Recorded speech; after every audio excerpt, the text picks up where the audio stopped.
They say that love is dead, but we just brought the bed. I'll take you to where we make love tonight. Say just second guess. We don't need a husband. You just lay right here, and I'm gonna do you hard. I'll take you on a trail, and I'm gonna love you, pretty woman. Yes, I'm gonna love you, pretty woman. Said I'm gonna love you, pretty woman.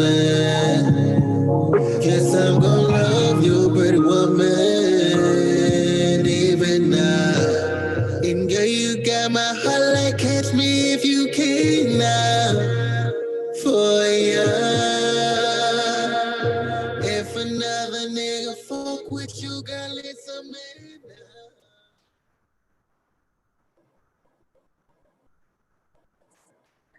Hello, and welcome to Conversations with Reverend Mason here on Monday nights from 8 a.m. to 9 p.m. on WEMS Radio. So I am your host, Grenetta Mason, aka Reverend G.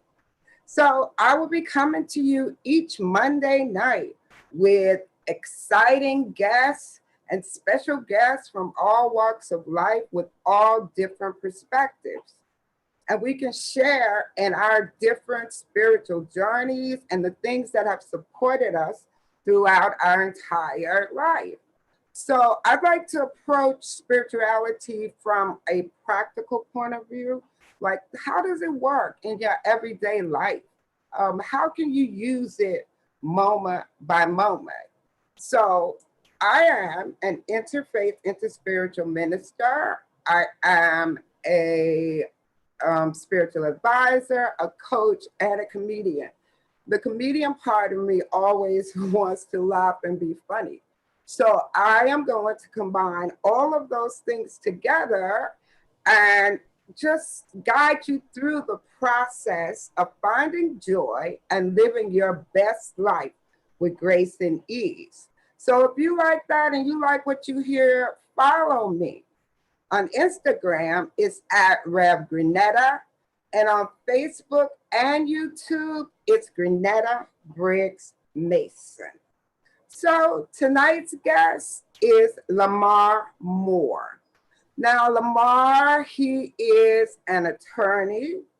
He is also a holistic health coach. He is an energy healing practitioner. Lemar has so many skills and certifications and so many things that he can bring to us tonight. I would just like to just give you a few of them. Lemar, he's certified in Reiki, vortex healing, integrated energy therapies. He uses behavior modification techniques to support you in being your best self. He works with the chakras. So there are just so many aspects to Lemar, and I'm excited that he'll be on the show tonight. And I recently met Lemar, and it was great because I met him just on a meditation walk. You know, we have been in COVID for so long and really wanted to get out, and I love the water. And I found this meditation walk, and I met Lemar at the park in Riverbank, walking by the water early Sunday morning. So it's always a great thing to do on the Sunday morning, and it was really refreshing. So the energy that I got from him, I'm sure you'll get it tonight too. So we'll look at, like, you know, wellness in the mind, body, and spirit. We'll look at healing modalities. We'll look at the practices that Lemar uses and that he could share with us. We'll also look at spiritual practices, and we'll have Lemar share some of his top spiritual practices that he uses. Because in the end, a lot of this is how will we put together our own personal spiritual toolkit. So with all that being said, let's welcome Lemar.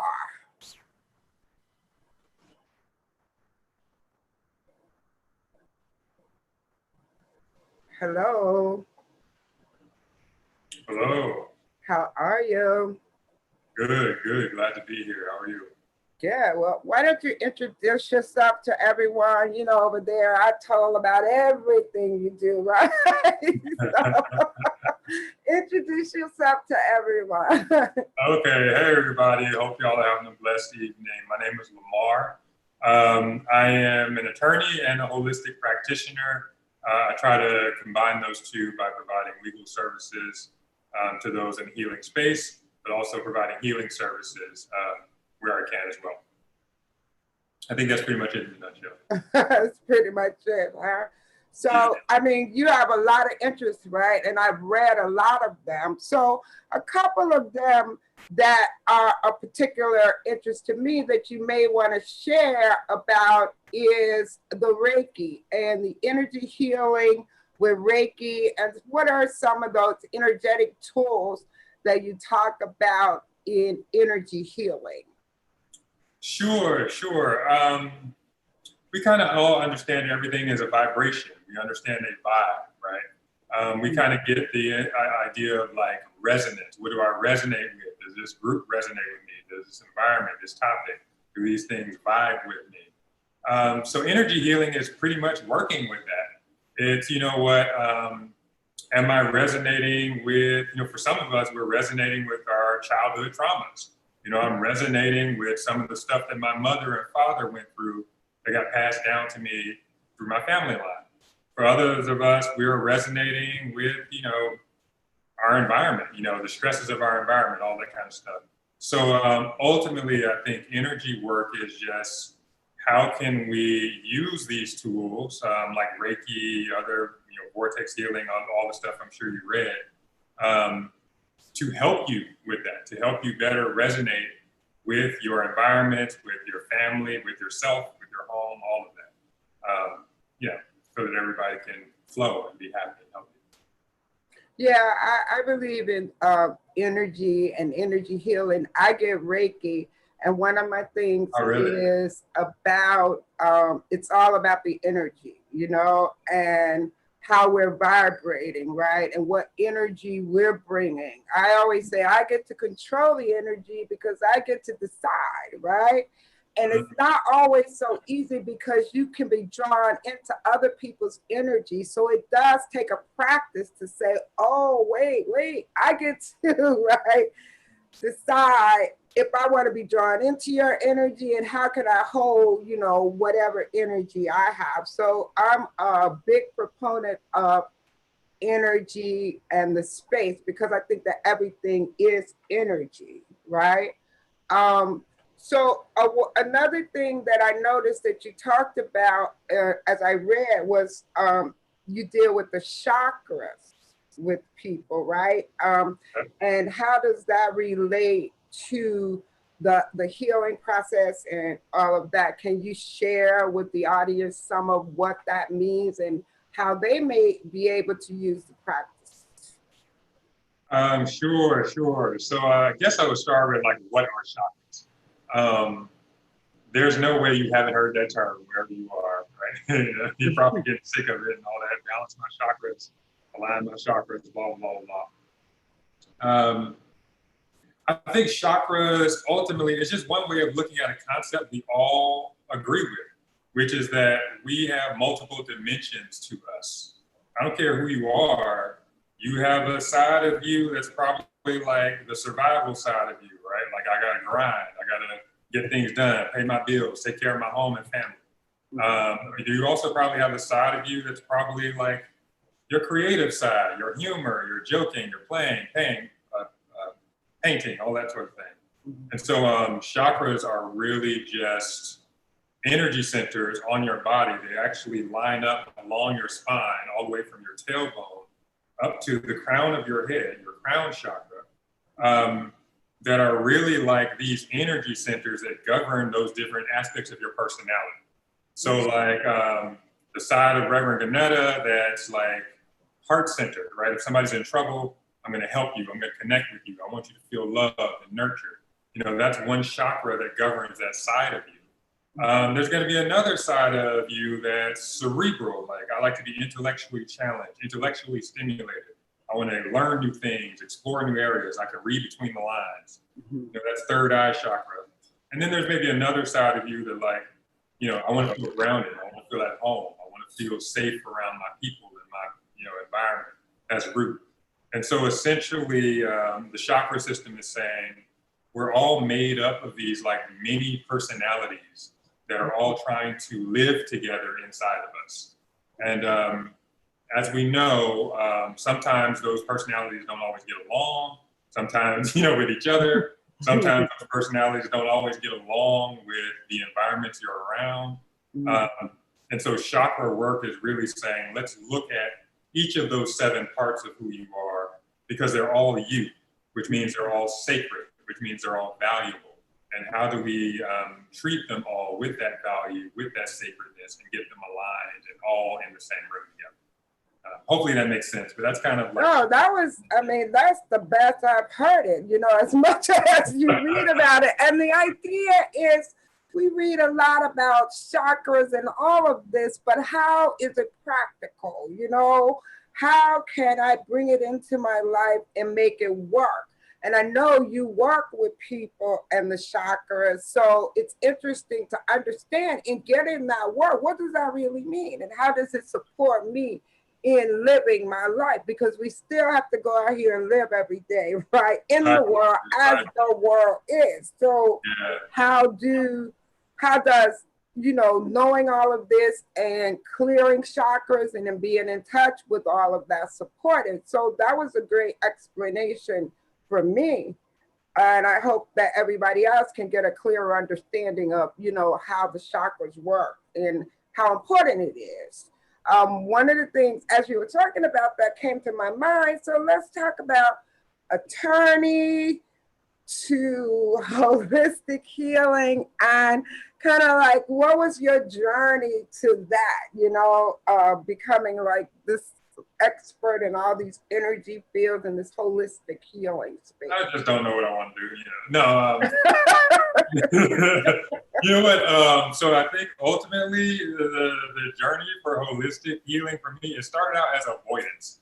And I think that's avoidance is what is, for a lot of people, what puts you on the spiritual path. I don't care what it is. A lot of times we turn to that spiritual center when we're under stress, when we're under battle, whatever it is. You know, so that was it for me. And so particularly as an attorney,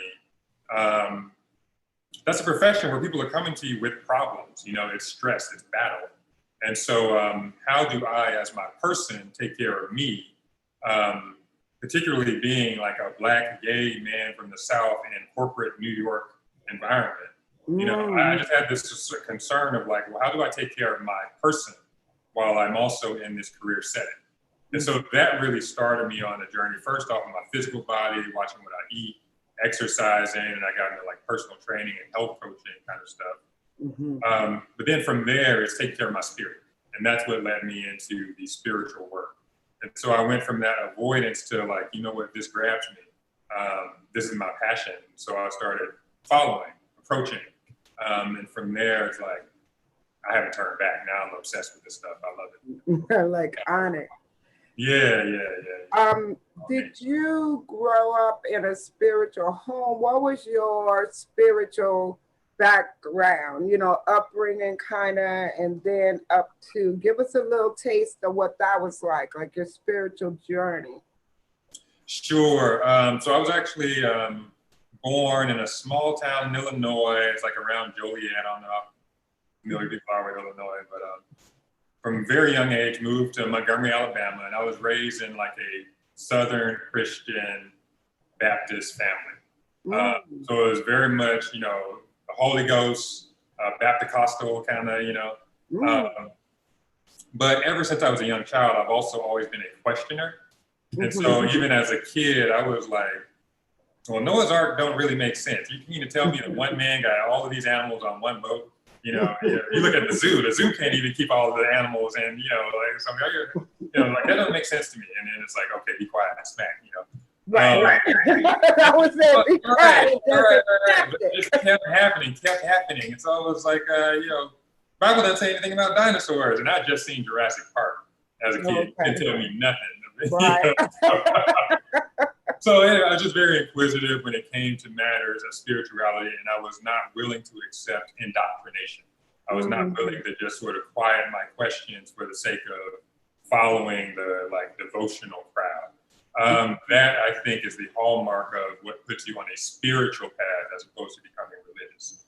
And so it was really what guides me today is the same thing that guided me as a kid, which is I do feel something. I do feel something out there that's sort of watching me and guiding me and holding me.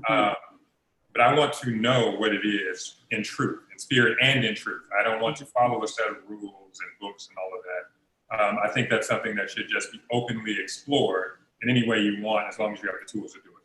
And so that's what I've done for myself. That's what I try to do for other people. Let's give you the tools to find out what your spirituality is, what is your connection to the divinity that's inside of you, whatever it looks like, as opposed to telling you. So that's kind of been my spiritual path, and that's always been my approach, and that's really my approach even today. So you've been able to combine being an attorney with the holistic. So do you work full time as an attorney and this? How is that? So you're combining them in a way? Yeah. I know we can do a lot of things, right? Because I'm combining a lot of things too. But it's, sometimes we talk about spirituality in the workplace, or how that works in corporate, or how that works in different environments. So as a practicing attorney, is there anything you can tell us about how you incorporate that into, or is it just, as you said, for you to be able to support? So I heard two different things. Okay. So in some sense, they're very separate and they kind of balance each other. And so, definitely make LLCs and form corporations, and I do depositions and question witnesses about all kinds of stuff and cross-examine people. I do that stuff. And then on the other hand, my spiritual practice is a nice balance to it. So after being in that kind of courtroom witness questioning setting, I can then that evening, lead a guided meditation where I get to be silent and just not say or do or feel anything for a few minutes and breathe. And so on one hand, they both offset each other. But then in certain ways, yes, I also integrate the two, and I'm doing that a lot more.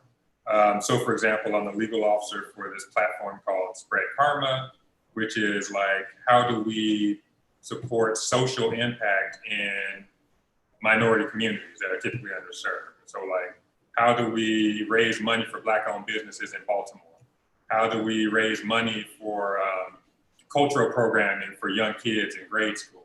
I do the legal stuff for that in those kind of woo areas where people don't really think about stuff like law and contracts and all of that. So it's all over the map. I try to combine them where I can, but ultimately I think they just give me balance.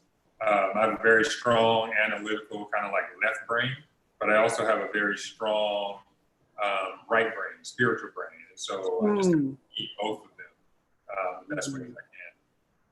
Yeah, as we talk about these times we're in, right? And what are some of the things that we can do?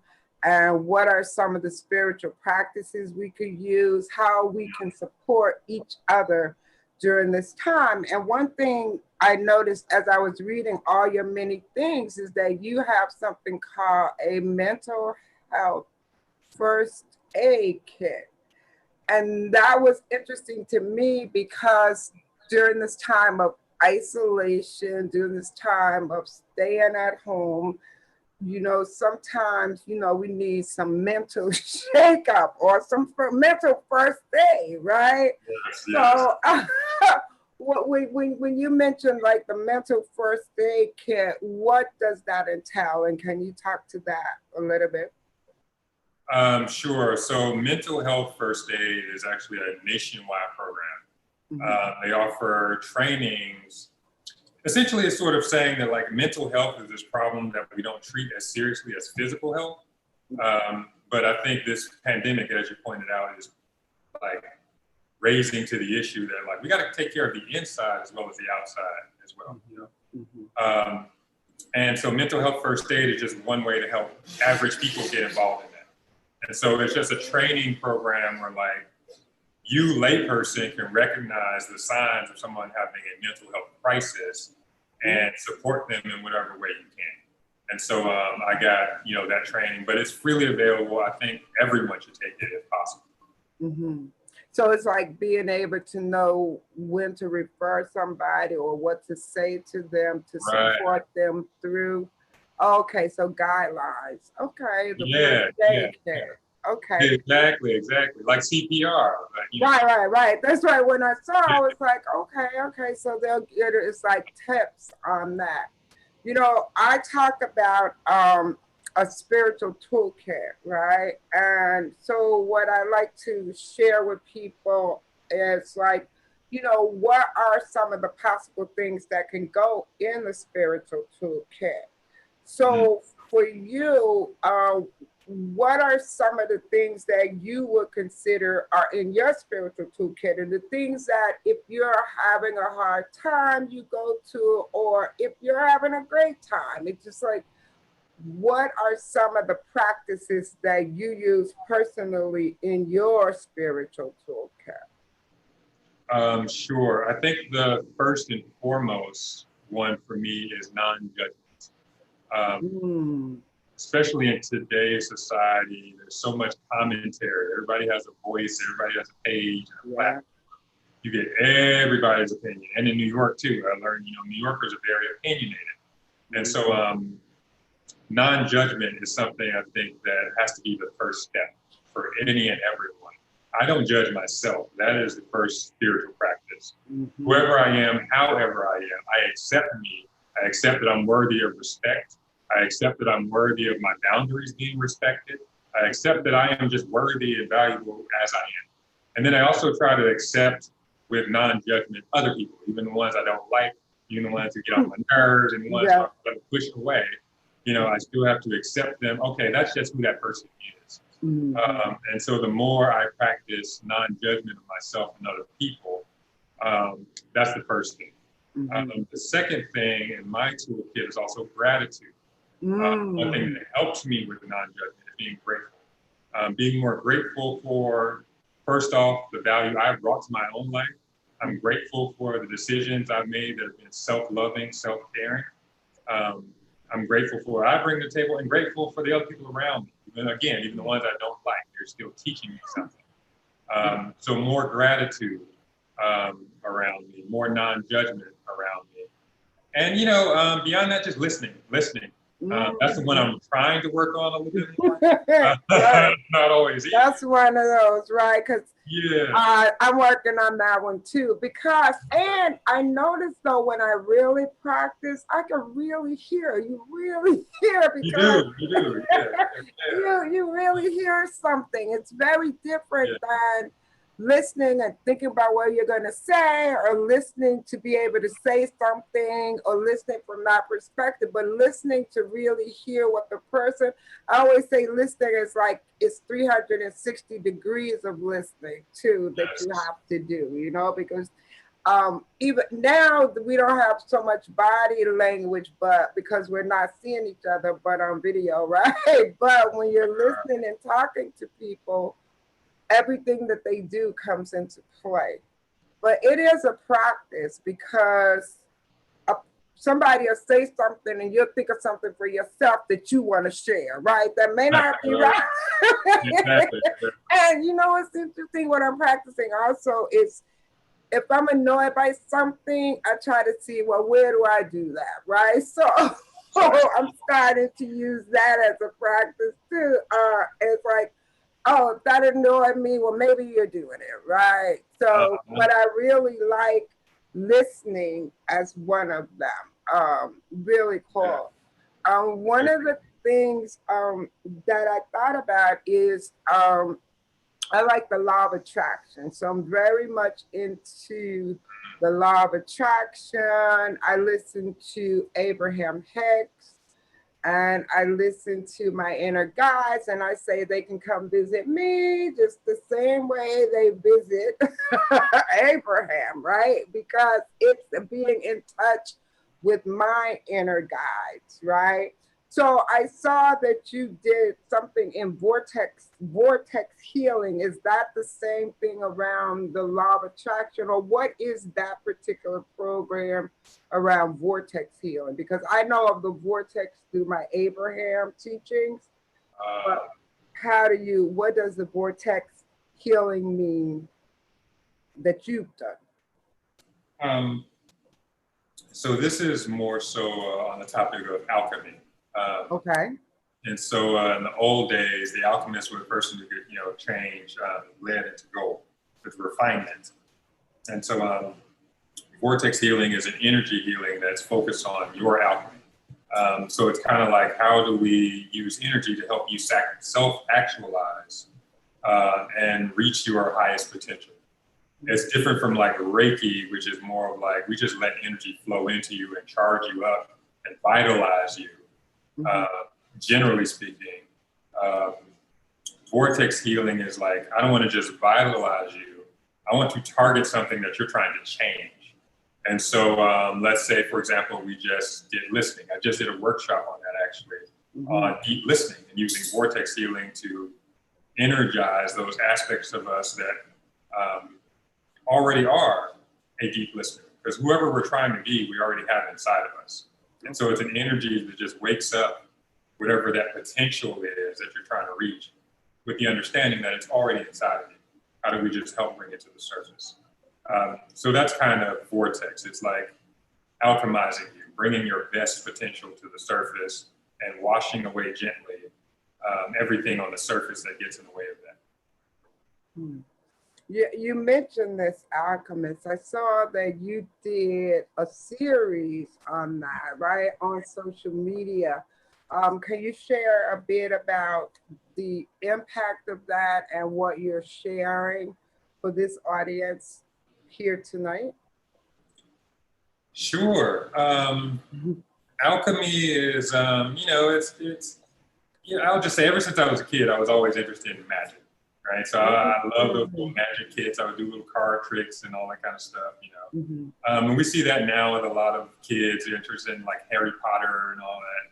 There's this interest in the idea of miracles and magic and miracle consciousness, believing in like the possibility of change like that happening. That's very energizing, and that's kind of what fundamentally draws me to it.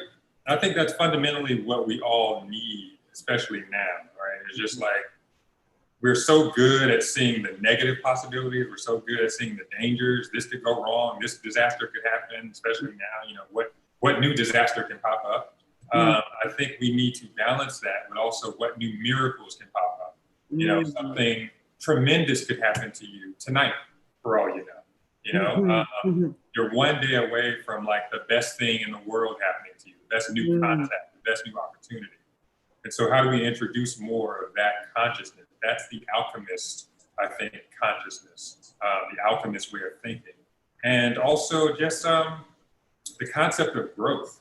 Growth is change. Growth is alchemy, The people who are successful in life are the people who have some sort of focus on growing, some sort of focus on, I'm humble enough to say that I'm not at, perfection right now, but or humble enough to say that I could be better, I could improve. And once I'm humble enough to say that, what are some practical step-by-step practices I can now take to actually grow, to actually improve, and to enjoy the process of growing? All of that, I think, goes into what alchemy means to me. And all of that is something I feel called to share as much as I can, and as much as it is received, because I think that's something that's very much needed now. Yeah, that is very interesting to think about. The concept. I like the way that you're breaking down each one of these concepts, that we hear about but I feel like you're breaking them down in a way that then we can apply them. And that's what I like about, I want spirituality to be in a place where, how does this work? It's just not a little talk about it. How does it work? And we talk about it a lot, and I'm always looking for practical ways for people to apply spirituality to their lives. And that's one of the things that I look to support people in doing. And I think it comes from, if joy within, then we'll bring it, right? Bring it. And so I'm always about, how do you create that positive energy flow to attract the positive that, you know, in your life? So all of it, I think, plays together in having us be our best selves. And I like what you were talking about when you were talking about it all comes from within. If we work on who we are from within, then that will support us. And for me, I always say, oh, I'm continuously awakening, right? Unfolding to be my best self, leveling up. I love that song, Level Up, because, right? That was the song on New Year's Eve last year. That was it. Right. So I'm always looking to like level up, right? So yeah, I was looking at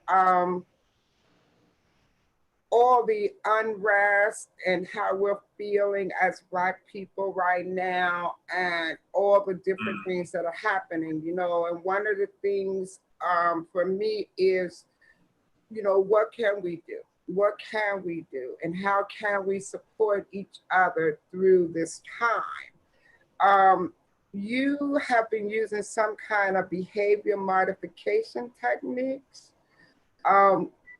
Can you talk to that and see and talk about it from the perspective, if you can, of how that can support us through this time? I know, you know, we're strong people. We've been going through, but at this point, a lot of us are like really like, wow, you know? So what kind of support can be offered through, say, behavior modification, let's say? Sure. Lots of support to answer your question shortly. So again, we're at a point where we're going through a lot right now, globally and personally.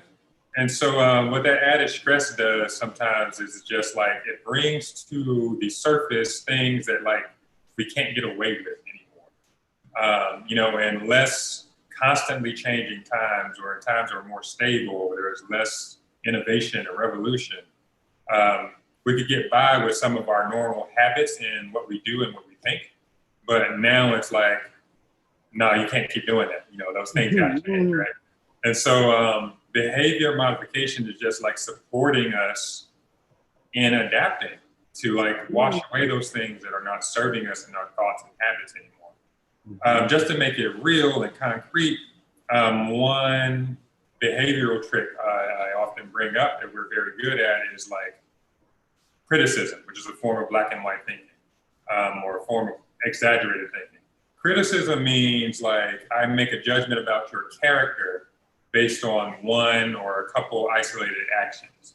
And so, you know, criticism would be like, oh, you got a question wrong on the test, or you got a bad grade on one of your exams. To go from that to calling you, oh, you're so stupid, you know, or to go from that, or we do that to ourselves a lot. Like, oh, I got an F on this test. Oh God, I'm so stupid, right? We go from that one thing to making judgments about who we are as people. That's an example of a habit that's proven to have harmful results. And so behavior modification example, that's an example of how like first raise awareness to that sort of stuff. Have you noticed that, you know, you are taking these isolated incidents, one statement or one action, and then going from that to making whole judgments about the person, you know, without really knowing that person. Let's raise awareness, and then what can we do to stop it? So just to follow up on that example, another way to cure that is there's this 5-to-1 ratio of positive to negative. We need 5 positive experiences just to balance 1 negative experience. And so if you have 1 negative experience of saying something bad about yourself, self-criticizing, right? Like, you know, I'm clumsy, stop yourself and now say 5 good things about yourself. You know what? All right, so I'm clumsy, but I'm also, and maybe I'm clumsy, but I know I'm also dedicated. I'm also resilient. I'm also intelligent. I'm also funny. I'm also whatever, insert your compliment, right? And as you do that more and more, it trains you to be less critical of yourself and less critical of other people. So it's things like that, that just those small adjustments to like these habits we have and what we think about and how we act towards ourselves and act towards other people that can end up changing our lives if we really just tackle it. I like that. And what comes to mind is how do we get that to the masses, though? How do we, it sounds like a great way because it's really, for me, thinking about the thoughts we keep, right? And understanding how our thoughts impact our lives. Because I am a firm believer that your life is a direct reflection of the thoughts you keep, right? Right. And so if you want to know, like how you're doing and what kind of thoughts you're keeping, think about are negative things happening to you all the time? Where do you find yourself on the spectrum, right? And then you can kind of say, oh, well, what kind of thoughts have I been thinking?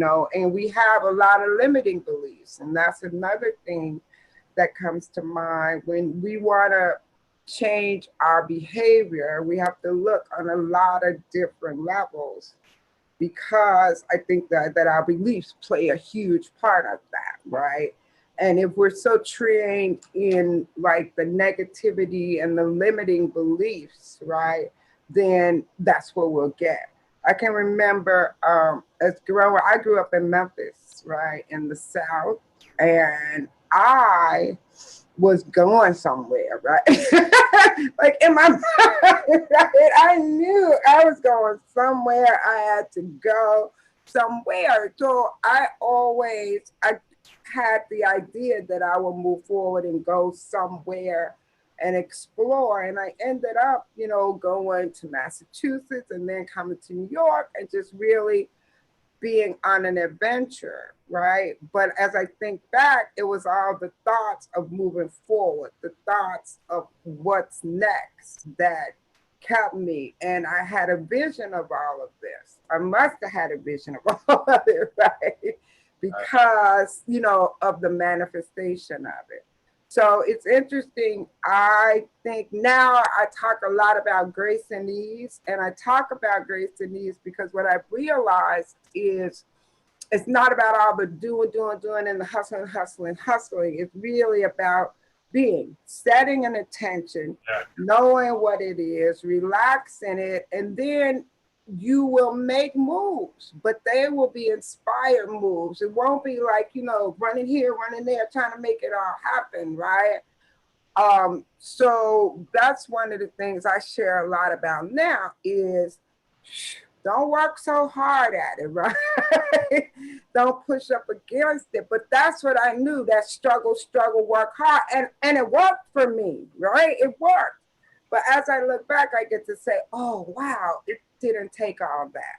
And so when I'm coaching and I'm talking to younger people, it's about really setting intentions, being clear about what you want, because it's the mix up in our own head that'll take us in different directions because we have choice all the time.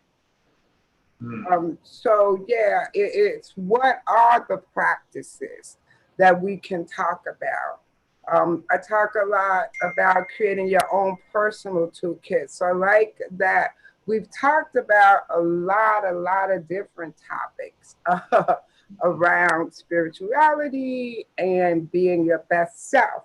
What else, Lemar, would you like to share? Because I know I've been asking the questions, right, about the different things that were interesting to me.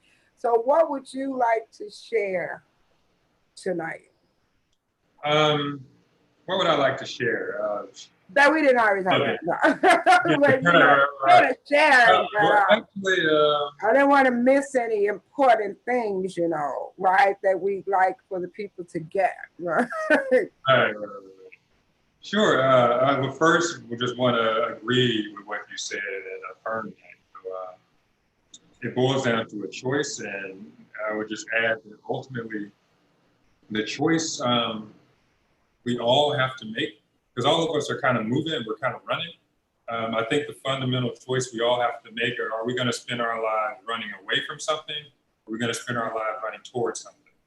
And so I guess if there's one thing I want to share is that I hope and pray that more of us who are listening and watching, and our friends and our family and our loved ones, we make the choice to start running towards more than we're running away. And as more and more of us do that, and as we can help more and more of us do that change so much for the better. And so I challenge myself, you know, what am I running towards today? What am I running towards right now? And then also helping other people find something to run towards. Especially like I'm seeing, and you know, I'm in the Harlem community, and I know from my family background, we don't always have something, you know, that we're chasing. We don't always have something that we're pursuing. You know, we have all these things we're trying to avoid happening to us. And how do we wake up inside of all of us something that's worth chasing, you know, something that really just turns on our hearts. So whatever you have that does that for yourself and other people, I hope you share it. And that said, you know, the only thing else I would share, just like a plug, is that to the extent I'm doing that, you can find me online, Lemar NYC and LemarMoore.com, and also check out workshops that I have coming up. I try to share that, but and just what kind of workshops do you do? What workshops do I do? My workshops are really focused on ascension, which is kind of like, again. Yeah, explain that to the people. I think I know what it means, but you know, we got a broad audience here.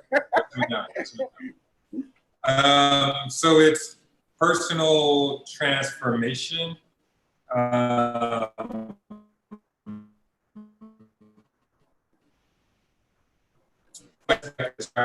talked before Maslow's hierarchy of needs. You know, not everybody's going to know that, but essentially, it's how do we move from trying to take care of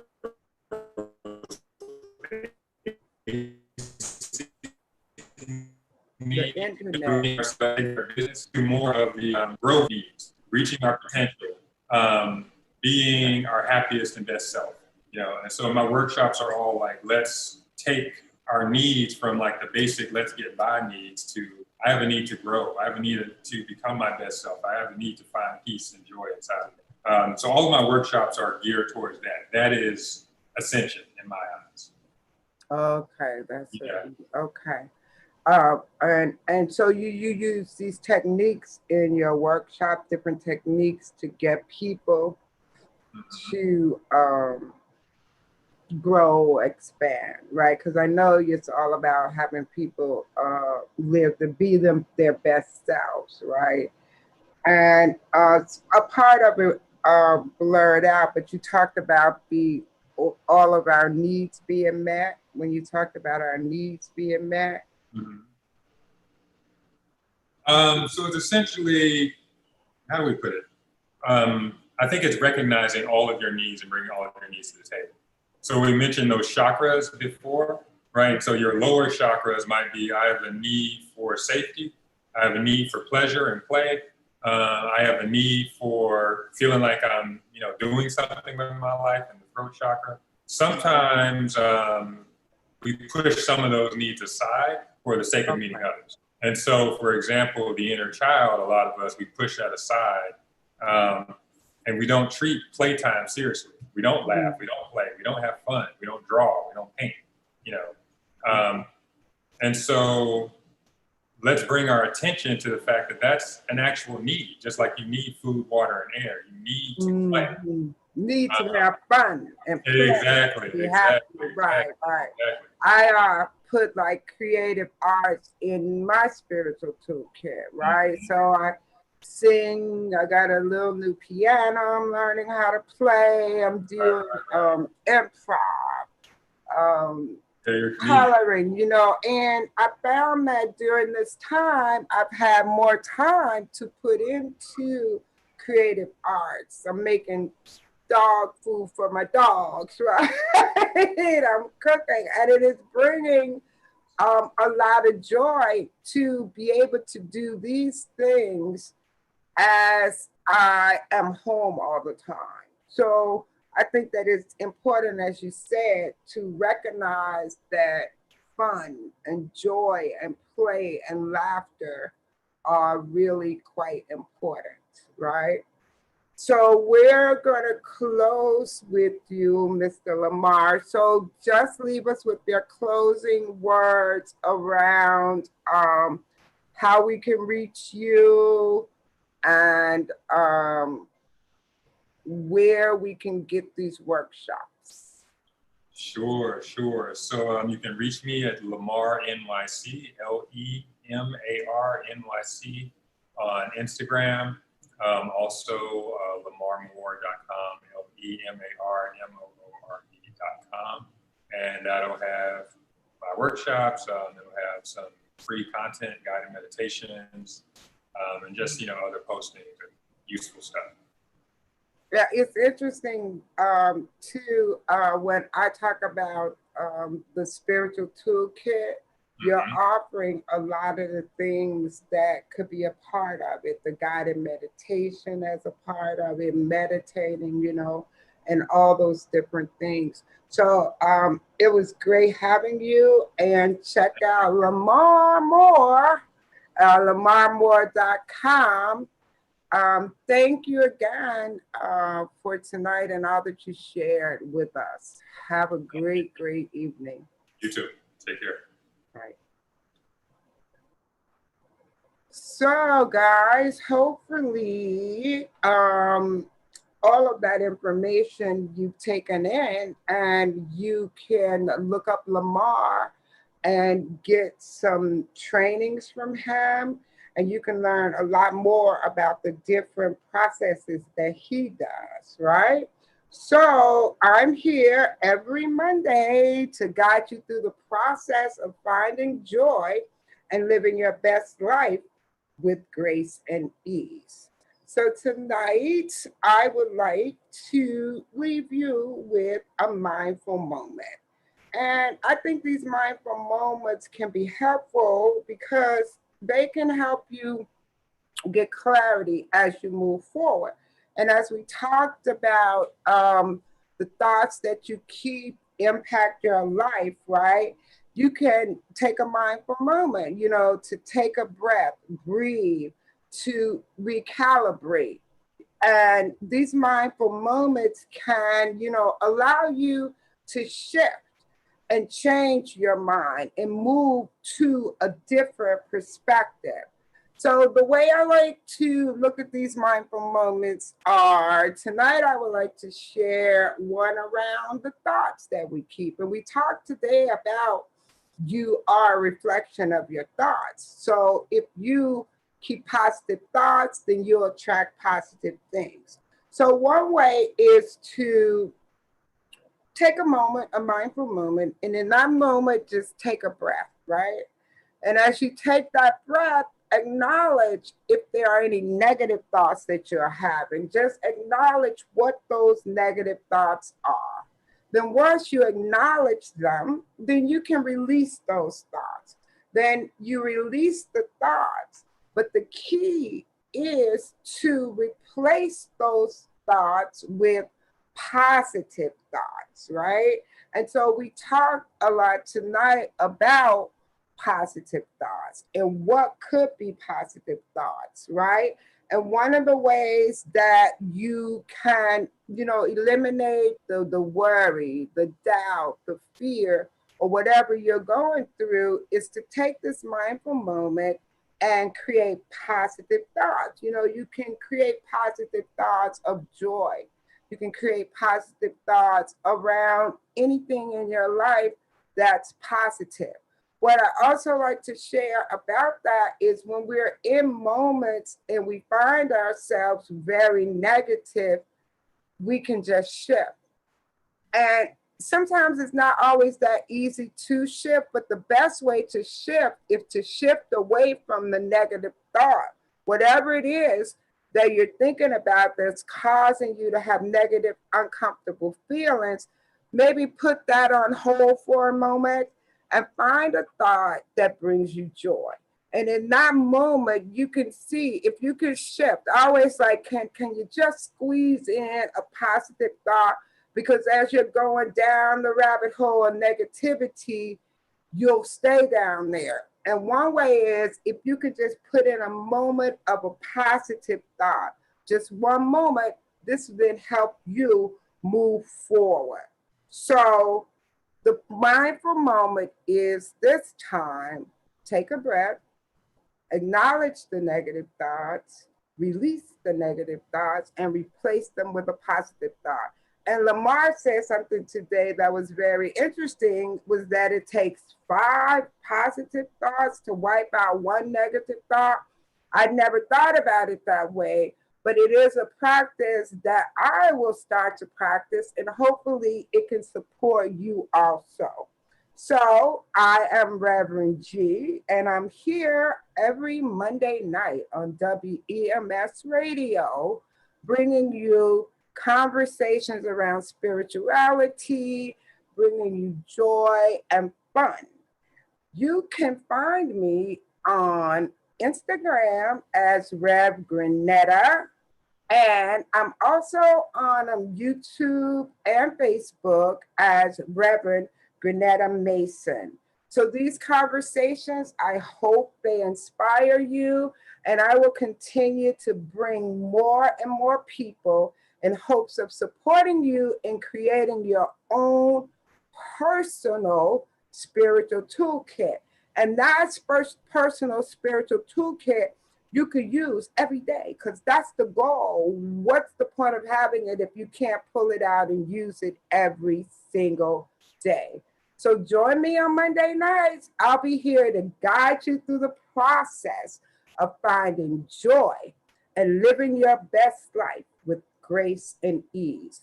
It's Reverend G, and I will see you guys next week. Have a great week.